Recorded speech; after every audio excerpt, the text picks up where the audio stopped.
Ito pala yung simbahan dito sa Poland. Ganito yung itsura niya, oh. Gawa siya sa bricks.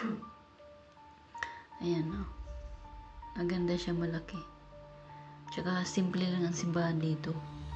Pag pumasok ka sa loob, malinis. Wala masyadong dekorasyon katulad sa Pinas. Ang daming dekorasyon. Ayan, simbahan ng Katoliko dito. Tapos pag nagsimba ka dito, tahimik. Hindi kagaya sa di ba, yan sa karamihan sa simbahan sa Manila, ang iingay, mga bata. Tapos nagdadasal ka, ang ingay-ingay, may magsi-cellphone, kukwentuhan. Dito bawal, wala. Tahimik talaga. Respeto talaga sila. Tsaka madalas dito mga nagsisimba, matatanda. Yung mga matatanda na mga relihiyosa. Maski mga lalaki, marami dito nagsisimba ng lalaki matanda. Maski sa mga kabataan, mga lalaki, mga sila dito, relihiyoso. Tsaka dito, sa upuan nila, yung mga sabitan ng bag. Halimbawa, pag simba ka, may bag kang dala. Sasabit mo siya. Ayan, malawak siya. Tsaka may CCTV dito. Ang mga simbahan.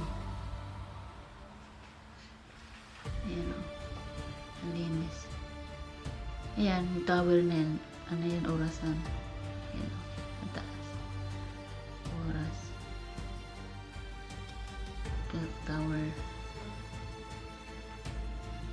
Ayan.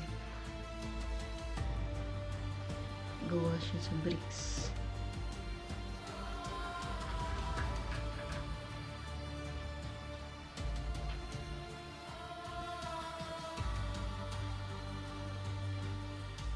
Ayan, ang ganda. Yung mga halaman.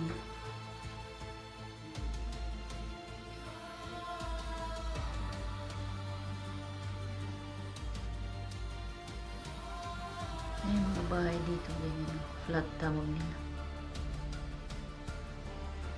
Ayan. Ayan, yung dilaw na yan, nakikita nyo. Bulaklak yan. Halaman yan dito. Bago magdahon, bulaklak muna yung lumalabas. Ayan, ang ganda. Kulay dilaw. Ang ganda. Ayan, para siyang dahon pero bulaklak siya. Tapos after mawala ng bulaklak, dahon na siya. Kulay green yung dahon niya.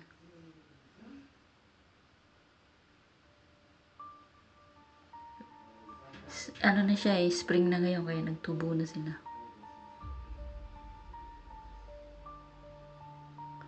Ayan.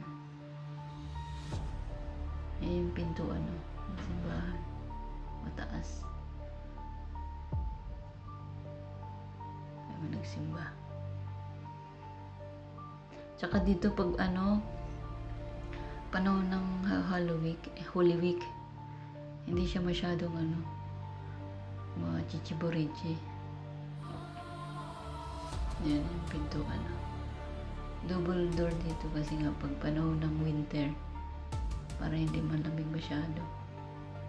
Kaya dalawa yung pintuan. Ayan, ganyan siya. Malinis. Simple lang. Hindi sila masyadong madekorasyon.